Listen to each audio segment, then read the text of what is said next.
Yeah, someone in the chat said urban. Exactly. The type of motherfucker to say, the type of dude, the type of person to say like, oh yeah, he's urban. Exactly, dude. Oh, that's great. Hello, folks. Remember being a kid, watching all those cool spy movies? Spy Kids 2, Spy Kids 3D, Game Over. Every kid wanted to be a spy kid. I mean, now I'm not so sure because 50% of them grow up to marry Meghan Trainor, so. But when you were a kid, the idea of being a spy was so cool. And why was it so cool? Say it at the same time. 3, 2, 1. The Diplomatic gadgets. immunity. Okay. Yeah, that too, I guess. It was the gadgets, dude. Cameras as small as a dick hole. Lasers that cut through windows. Those, like, sound amplifier things that are the least subtle things ever. A pen that doubles as a gun that's as small as a dick hole. But the coolest spy gadget of all time is obviously, say it at the same time, 3, 2, 1, X-ray Murdering goggles. somebody and getting away with it. Not even a gadget. It's X-ray goggles, obviously. Dude, seeing through walls? Get out of town. That's so cool. Are you kidding me? But what would it be like if a kid who is not of the spy variety got his hands on a pair of X-ray goggles? You know, what would that be like? Well, the movie that we're going to be talking about today set out to answer that. You heard that? I can't even hide it. Here, I'll run it again. Maybe you guys missed it. You know, what would that be like? Well, the movie that we're going to be talking about today. Can't hide it, dude. I'm going to run it one more time. We're going to be talking about today. Yeah. GG's, you know? Set out to answer that very question. The movie is called The Kid with X-Ray Eyes. It came out in the year 1999, and it stars Justin Burfield, the kid who played Reese in Malcolm in the Middle. For some reason, though, in the UK, this movie is called The X-Ray Kid, and the front cover of the UK version features a kid who is not in the movie. Like, I don't know who that boy is. Who is that? Who that boy? I don't know why they had to change the title for people in the UK. Boy with X-ray eyes, what does that mean? Oh, X-Ray Kid, that makes sense. Just a bit of banter. Before you libs fucking cancel me for that terrible. By the way, that just a bit of banter TikTok is one of my favorites. I literally watch every single one. Like, I watch, some of them are such deep cuts.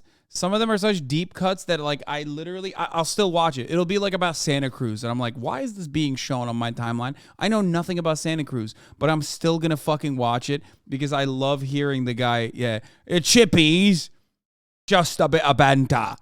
Oh my god, does anyone have the original one? Yeah, a day in the life of a true Brexit geezer. The wife Susan. Hasan, you're such a boomer. No, it's... Yeah, rev up the Bugatti. Oh, load up that plate. My little princess, isn't she beautiful? Oh, here. Day in the life of a true Brexit geezer. Wake up and meet the wife, Susan. My little princess, isn't she beautiful?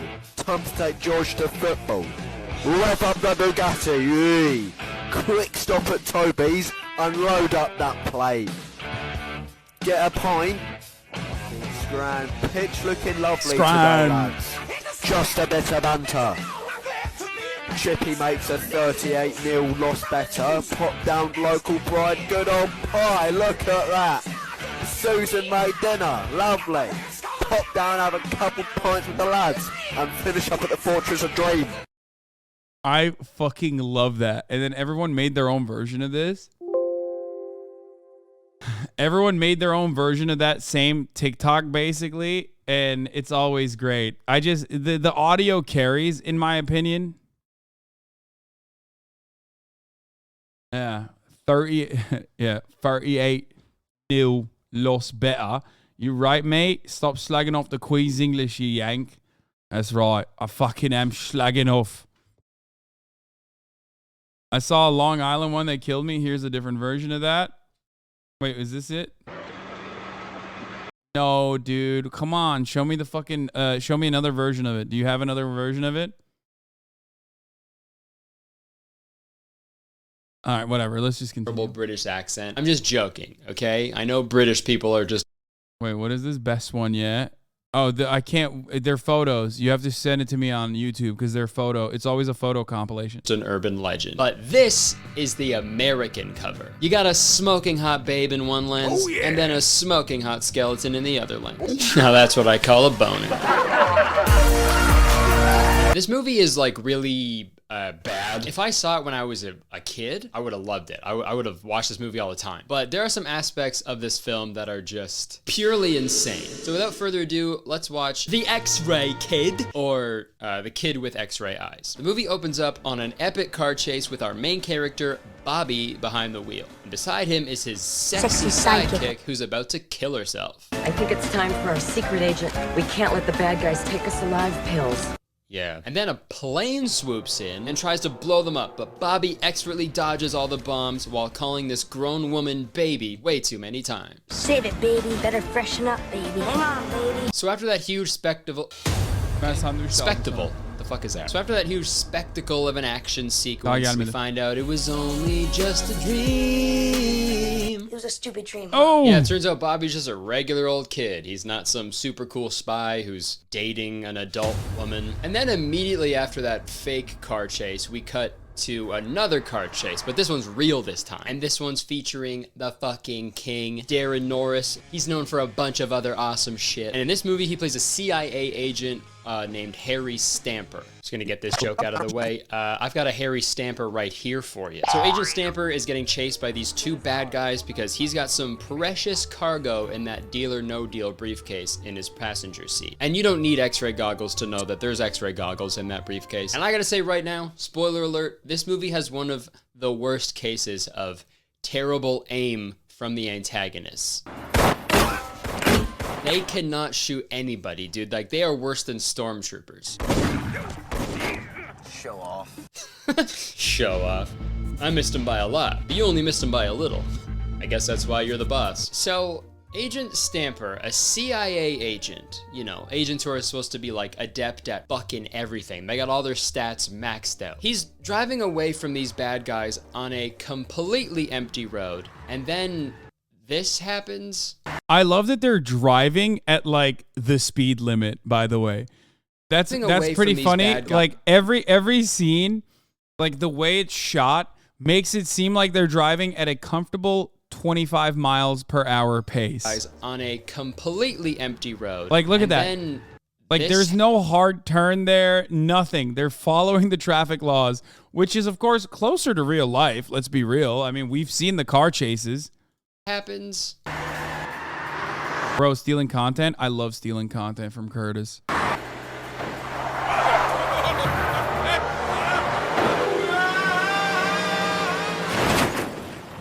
What the fuck happened? Dude, this has got to be the worst CIA agent of all time, dude. You've never taken a turn in a car before? What the fuck? Whenever there's a slight bend. Going fucking 25 on a 35 road and then falling off the cliff, dude. In the road, he's just like covering his face with his arms like, yeah, no, it's not CIA, it's CIA gay, okay? That's right, I said it, okay? Someone needed to say it. Joe Brandon's America, folks. There it is. They knew that this is what was going to happen, okay? Dude, how the fuck did this guy get his driver's license? All right, you're just gonna want to take a right up here. Did you just say right? The fuck? Okay. Oh, we're gonna die! Oh man, I don't want to die.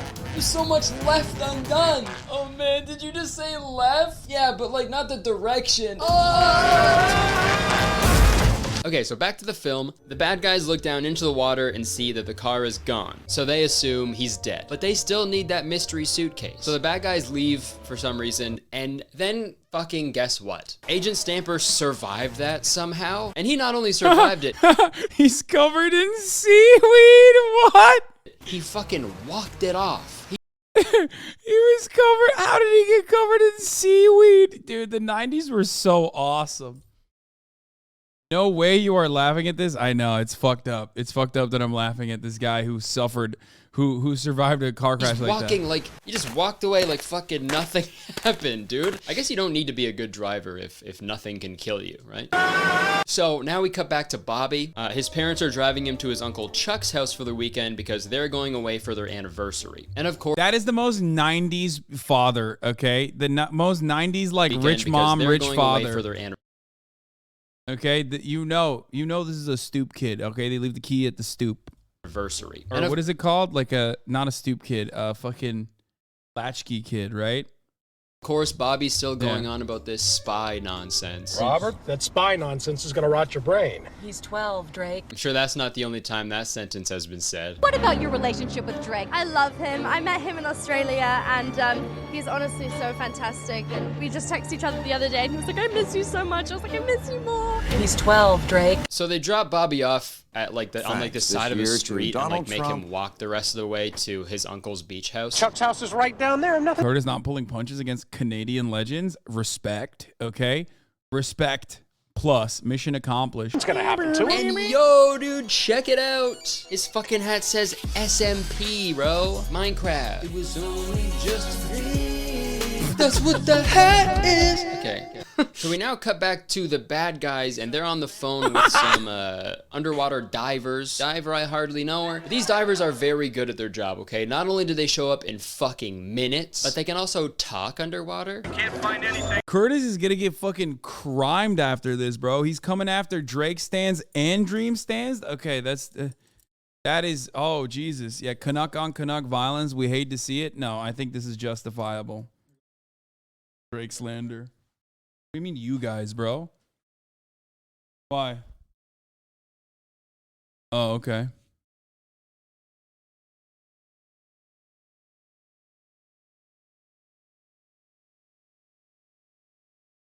But a bunch of junk down here. Meanwhile, Bobby is walking along the beach when he spots the briefcase, and he immediately takes it for himself. And honestly, dude, I would have done the same. There is briefcase also covered in kelp, just like the CIA agent was. Okay, except the CIA agent who was able to walk off a car accident was unable to fucking acquire the briefcase.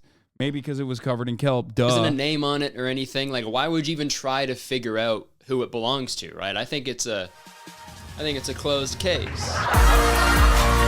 And also, nothing bad has ever been in a foreign container that washed up on a beach. So now we meet Bobby's uncle Chuck. He's played by Lizzie McGuire's dad. And he's this cool, easygoing, hippie type dude who lives on a beach. And in his spare time, he combs the beach for little knickknacks and treasures using a metal detector. That's how he makes his money, I guess. He like sells treasures that he finds on the beach. He's also kind of like friends / enemies with this beach cop named Patterson? Somebody reported a car going off the cliff and in the ocean. You wouldn't know anything about it, would you? Which, number one, I didn't even know beach cops existed. Let's hope he never finds out about the Black Sea, or he'll try to fucking arrest it for simply existing. Pigs live on farms, man, not the beach. What's going on? And two, if there was ever like a fictional duo to ship, it's those two. You know, in the 5 years I've been working the beach patrol, I haven't seen you do one thing yet that I like. Finally doing something right. Just fucking kiss already, dude. This guy's not just a beach cop, okay? He's been on the beach cop duty for 5 entire years.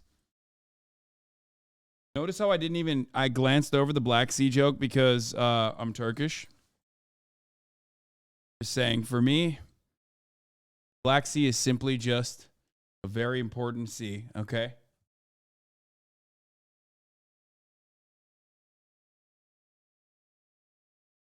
Oh my God, it's so good. Do it, all right? Make out for me. Okay, so one thing I noticed about this movie is they must have been filming on the windiest day of all time, because all the dialogue in these outdoor beach scenes, they're all dubbed over. I've been cool. Cool. Like, you can see his shirt fucking moving in the wind, right? Like, they're right beside an ocean.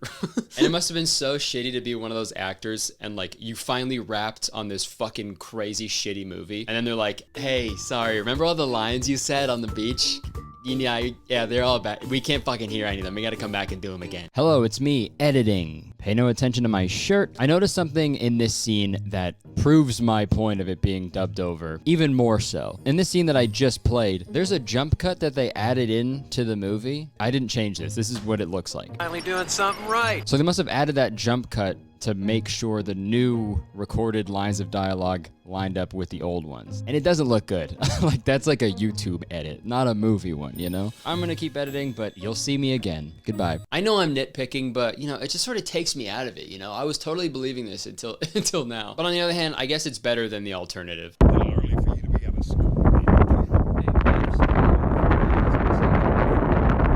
Okay, so now we cut to Stamper, who has approached the lifeguard to ask about his missing briefcase, which is definitely what a CIA agent would do. Hi, I just drove my car off a cliff. Have you seen my secret suitcase? Meanwhile, He's shitting on the incompetence of our brave boys in the blue. Bobby and Chuck open up the briefcase to discover a pair of goggles. And when Bobby puts them on, they discover what the goggles really do. How's that, little dude? Oh my god, they're scary goggles. They make everything spooky. They must be X-ray goggles or something. Oh yeah, okay, that actually does make more sense because of the title of the movie. So Chuck, after realizing he has the ability to see through solid objects, his first thought is, if we adjust these knobs just right, I think what we can do is just look right into the sand. You know, I don't need that crap metal detector anymore. With these, I can make myself some real money. Nice. It's so funny that with this incredible life-changing technology, he still doesn't want to do anything else with his life. That's like if you gave a garbage man like a huge stack of cash, and he was just like, okay, here you go. Are you sure about this? I'm positive, okay? I don't need it. It's yours. Okay. What the fuck? Man, if I had that amount of money, I would never throw it out. So now Bobby and Chuck are going to get lunch. How about a burger? But Bobby brought the X-ray goggies. Let's see how he uses them. Hey, you got some spare change for a guy who's down on his luck? Maybe so. Let me see here, man. Hang on, Uncle Chuck. Whoa. Chill, Bobby. Hold on, Uncle Chuck. Let me see this guy's dick and balls first. This is literally the Google show me this guy's balls thing from the Eric Andre show. He fucking stole that from this movie, dude. Google, show me this guy's balls, please. So why do you need change anyway? You already have a couple $100 on you. Okay, so he uses the goggles for good. He exposed that this man is pretending to be homeless and he's making a bunch of money. Okay, that's amazing. It looks like he's using the goggles for good.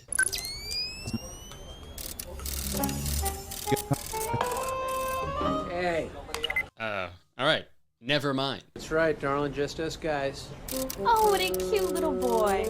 Great, follow me. Obviously, I don't need to explain why that's fucking crazy. Okay. But I mean, it's a movie from 1999 about a boy finding X-ray goggles. I mean, he was literally on the cover. Not that one, mate. Who the fuck is that? I still don't know who that kid is. But maybe with my X-ray goggles, I'll be able to see. Bro. Okay, yeah, that's probably a Bro, good I call. swear to Sorry. God, I swear to, dude, the 90s were so strange, dude. I'm telling you, when you watch this kind of shit, you kind of understand why our generation is the way it is, okay? I was just doing my Drake impression. He's 12, Drake. Okay, so now we cut back to the fellas. They're walking along the beach, digging up various items, watches, trophies, grenades, you know, the usual things you find at the beach. And then we get another scene which seems a little out of place for a children's film. Hey! What's going on there, Chuck? Hey, Christy. Who's this little cutie? A friend of yours?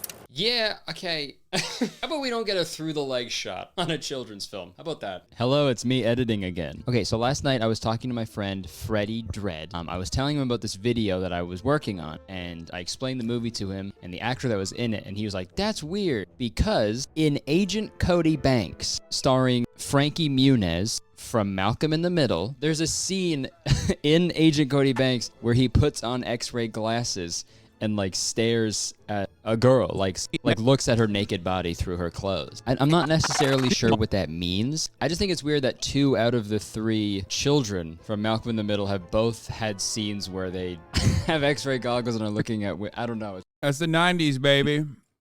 one note, you know? Weird. So do we need to say anything else? You're our last hope. You're the chosen one. Okay, yeah, I just want to add that in because I thought that was just really weird. Back to the video. At the very least, Chuck at least knows that's wrong and he takes the goggles away from Bobby. She isn't consenting to show off her naked body, right? And obviously the adult knows to not use the goggles. And okay, he is. I think the funniest part about this is that the very same people that would look at this and go, oh, this guy's being gay, talking about that he being woke. Like, it's just, you know, what the fuck? It's just movies, baby. It's movie magic. Would also be the same people who are like, pedophiles are grooming our children by being gay around them. Like, He is using the goggles. Okay. Never mind. Lizzie why are you doing that? So while the fellas ogle with their goggles, Agent Stamper steals a car to escape the bad guys. And I hope everybody else on the road has their seatbelts on because this guy cannot fucking drive. And now one of the bad guys show up to Chuck's house to ask about a briefcase, and she ends up seeing it on the table, so she just takes it. But then something crazy happens. No! Blast it! Now we do it my way. He took the goggles out. Wow. I have no fucking idea how he knew some bad guys were gonna show up and just take the case from, like, how did he know that was gonna happen? Does he just put pieces of paper that say sucker like all over his house just in case? Oh my god, man, I am starving. Hey, where do you keep your knives? Knives? Oh, just in that drawer right behind you.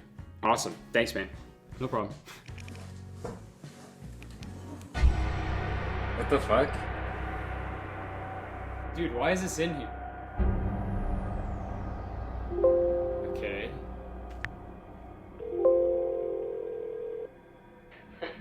I figured I'd be getting a call from you sooner or later. Dude, what are you talking about? I just wanted a knife for my food. Well, I've got some bad news for you. I've got all my knives right here with me. And I'm at the airport. About to board a flight to Germany. Yeah. You're never gonna see me again. Better luck next time. Okay, I just wanted to cut my burger in half, but now I guess I won't. Have a good trip, man. Oh. I thought you needed one. No, not really. Oh. Alright, I guess I'll just bring this. Oh my god, he has a knife! Run! No, it's not what it looks like! Officers, get him! That was weird.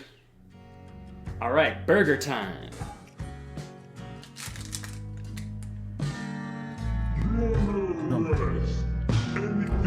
Would you mind?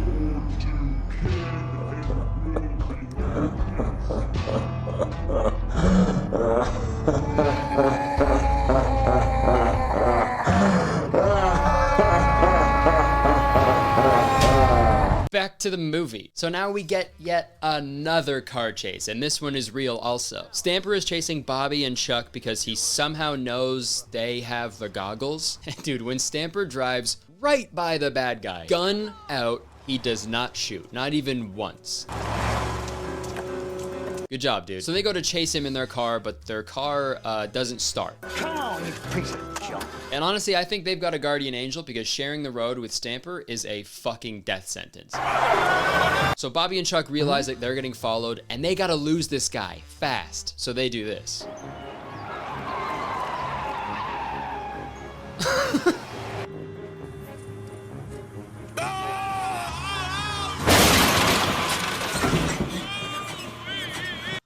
Dude, stop crashing your car, dude. Like, no fucking way, man. How on earth is this man a CIA agent? Does it stand for car? Brother, this entire show is actually commentary on the state security apparatus. Like, and the fact that our intelligence communities are underfunded. That's how it is. Hey guys, here's one way to literally not get me to finish on time. Standing around me and talking. Okay? Please stop. Here's one way that you guys can avoid the top of the hour's ad break, by the way. My parents are literally like, they're helicoptering. By subscribing. For $5 or for free. With Twitch Prime. By connecting your Amazon Prime account to your Twitch account, you get 1 free Prime subscription a month.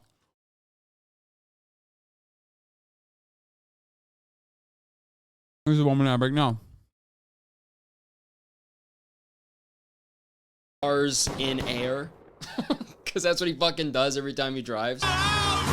This guy's so fucking stupid, man. The one single car he is directly behind makes a left turn. He goes straight, looks down at his watch while he's driving, and then fucking crashes through a billboard. He's a fucking idiot, but I have a theory on why he's acting like this. He had the X-ray goggles for who knows how long, right? And X-rays contain like a huge amount of radiation, correct? Yes, I am. And you're putting them fucking right on your head, dude? This guy must have fucking brain damage, dude. I really hope this movie doesn't end with everybody getting fucking brain cancer. Because brain cancer sucks. Right, Jacob? Yeah, having brain cancer sucked. Yo, Kurtis, what do you want me to come on here and just be like, ow, where'd it go? Yeah, good brain cancer joke. Is it even in the movie? The movie's about a kid with X-ray vision. It has nothing to do with brain cancer. Fuck you. Okay, so now the bad guys are rummaging through Chuck's house when Patterson walks in to confront them. Because although Patterson and Chuck have their differences, Patterson deep down really cares about Chuck and they should kiss. So they leave to meet with their boss, and their boss is very upset with them for not having the X-ray goggles. Which is fair. I used to get in trouble for that pretty frequently at all my old jobs. Get out. And this next part of the movie is very strange. Let's watch this quick scene. Whose house is this? Mine. You must be rich. Yeah, I wrote a SERP predictor program a couple of years ago. You wrote a what? A computer program. So yeah, Chuck is like filthy fucking rich, I guess, but he just chooses to live on the beach and use his metal detector to find treasures to sell, which is kind of fucked up because it's like, what, this super rich dude, he's like cosplaying as someone who needs to find treasures on the beach to stay afloat, pun intended. He's not even like, yeah, I made a bunch of money, but I don't even care about that. I just need the beach and a metal detector. It's not like that at all. He just kept all his money still. And earlier in the movie, he says this. My dad says it takes money to survive in this world. What's important is being happy. Easy for you to say, man. And this is also when we find out that Chuck is like secretly an army veteran. No one knew. Nobody knew that he spent most of his life in the army. My favorite part about this scene is they reuse the same line of dialogue pretty much right in a row. Is this you? Yeah. Are these medals yours? Yeah. What did you do? Yeah. Okay, I added in that third yeah, but dude, it's the same fucking clip. Yeah. Which makes no sense because you already had the actors come back to redo the dialogue from the beach. Like, did you just forget to have them say yeah a different way? Yeah. Okay. What's your favorite Usher song? Yeah. Mine too. Okay, so now Stamper somehow found Chuck's house after crashing his second car of the movie. They get in a wicked fight outside, but they end up joining forces at the end. Want to come in my house? Sure. Stamper starts talking about how the CIA needs the goggles back because if they fall into the hands of their enemies, terrible things could happen. Because obviously terrible things have never happened due to the CIA. The prototype was stolen by a pair of thieves, a tall guy and a sinister-looking redhead. I stole the goggles from them the day before yesterday, before they could be sold to a foreign power. They will kill to get them back. Hey? No, they won't. Also, another thing I want to talk about is how empty this movie feels. You never notice how, like, packed and alive movies feel when you watch one that isn't. In every scene other than the diner, no matter where they are, nobody else is there. Like, no other cars, nothing at all. It's like these are the only people that exist in this world. Or maybe Stamper fucking killed everybody else because of his reckless driving. But we're getting close to the end, okay? I promise. Chuck calls Patterson and asks for his help because he is going to deliver the goggles to Stamper that night. Well, I also ran into this G-man that's looking for the same package, and I'm supposed to deliver it to him tonight. Which is fucking so stupid, because hey man, he was just at your house. You had the goggles, give it to him. This movie could have ended 5 minutes ago, man. But anyways, he asks Patterson for backup. You're not actually suggesting that you and I become partners, are you? And he leaves Bobby alone to go deliver the goggles. But also he doesn't take the goggles with him, so like where the fuck is he, what's he doing? I don't know. Bro, why are you still on this? Why Why 32,000 plus viewers equals 1 for Kurtis? Like, especially when it's like someone I'm reacting to who is a person I know in the real world. It is such a strange thing, dude. You literally are like, both parties consent to this, but you don't. Like, what the fuck? What a strange thing to do over and over again.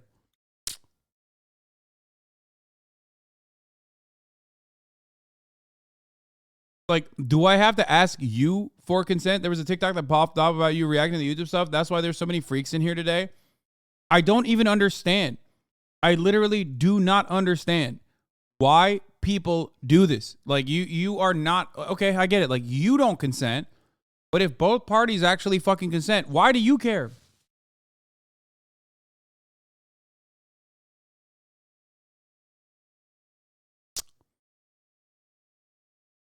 Isn't there someone you forgot to ask? Yeah, and the someone is this guy, Random Chatters. He got Fossabot timed out because he was spamming the same joke over and over again.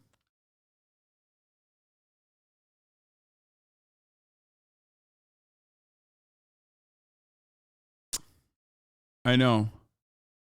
Why is that? Why is this guy not saying anything back? This whole part, like, is still very confusing to me. And I've watched this movie like 3 times now. But obviously, as soon as Chuck leaves, the bad guys break into the house and they end up capturing Bobby. And they hold him hostage until Chuck brings them the goggles.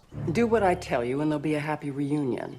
You know what we want. They go back to house to get the goggles, and Chuck immediately knows where Bobby hid the goggles. The entire house is like ransacked, but he somehow knows that they're right there. How'd you know that? You don't even have the X-ray goggles to fucking see that they're there. I feel like that... I don't know, whatever. They get the goggles and then they leave. Chucko, is this you? Yeah. All right, guys, it's time for the big finale. The ultimate showdown, if you will. And Chuck did not come to play. A gun? It's not for you. It's for them. Got your attention now, don't it? Yeah, dude. Give me the kid or the goggles, get it. Okay, so there's this dumb fucking fight scene. Some stupid shit happens, like an explosion. There's a bunch of missed gunshots. And then Chuck gets crushed by some shelves. Say that 10 times fast. Chuck gets crushed by some shelves. Chuck gets crushed by Chappelle. Chuck has a crush on Dave Chappelle. And dude, this one shot is so fucking funny because they had to rest this like huge shelving unit on the actor. But you obviously can't do that because you don't want to like hurt him while you're on set, right? So I guess they just put like a fucking pillow or something in his shirt, but it literally looks like they just gave him titties for this like one shot.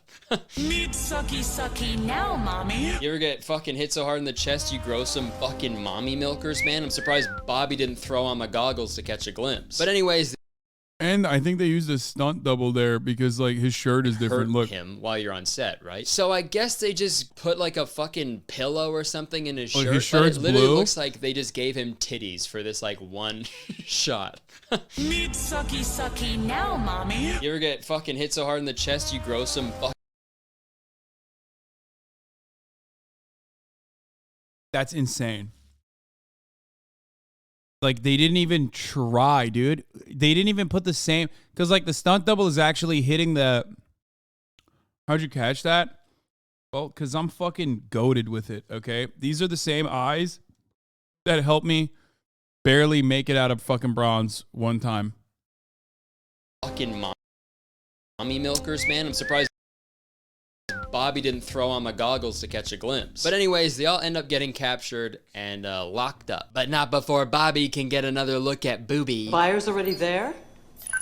We're en route, sir. And this next scene is also pretty fucking crazy. I guess the bad guys are selling the X-ray goggles to a terrorist, but their depiction of this terrorist is pretty wild. It's been so long since I've killed anybody personally.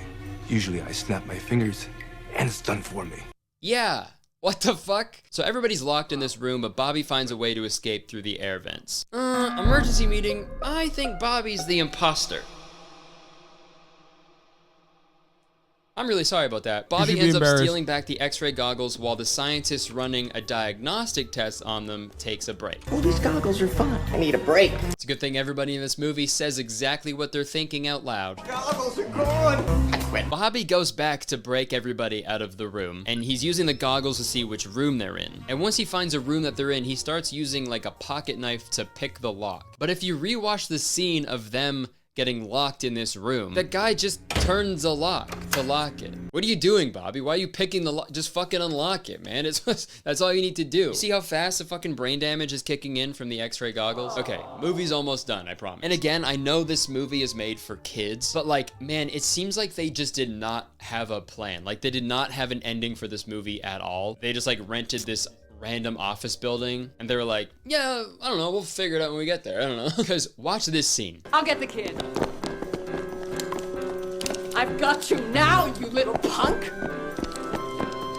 I'm sorry, but Islamophobia, especially of that variety, is never not going to be funny for me. Maybe you might not be able to laugh at it, but that one is so above and beyond. Like, it is so stupid and so ridiculous that it softens the blow. You know what I mean?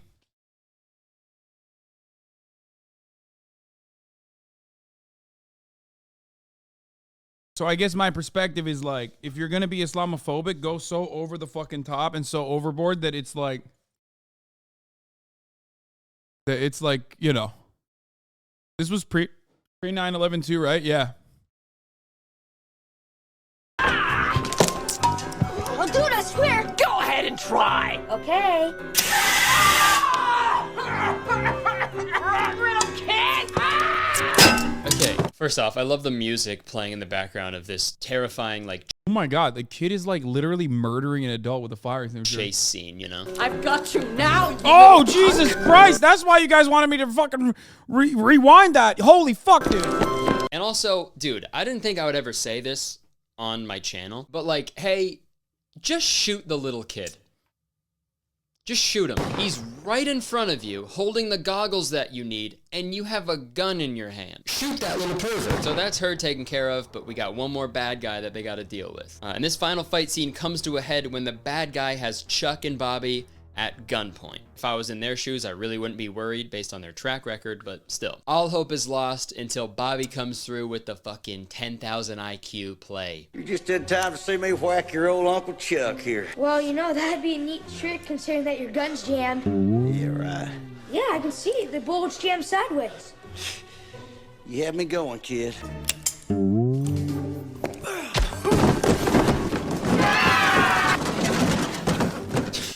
Nice. Every bad guy's weakness, a pile of cardboard boxes. So finally, Stamper gets his goggles back, even though they could have done that a fucking hour ago. And the movie ends with Chuck and the lifeguard from earlier leaving to go on a date for some reason. Now, was this a bad movie? Yeah. Were all the scenes of Bobby looking at women's naked bodies under their clothes pretty insane? Yeah. But did I also have a lot of fun while I watched it? Nope. No, I did not have fun. I didn't have fun at all. But again, I'm not a kid in 1999.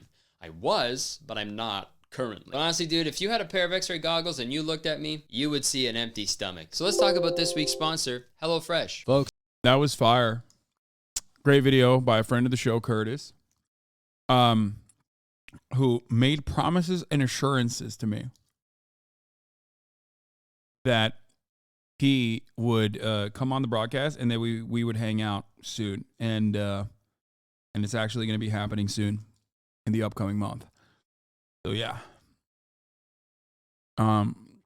Probably not after this because I'm stealing his content and I'm sure he hates that. I mean, he absolutely hates it.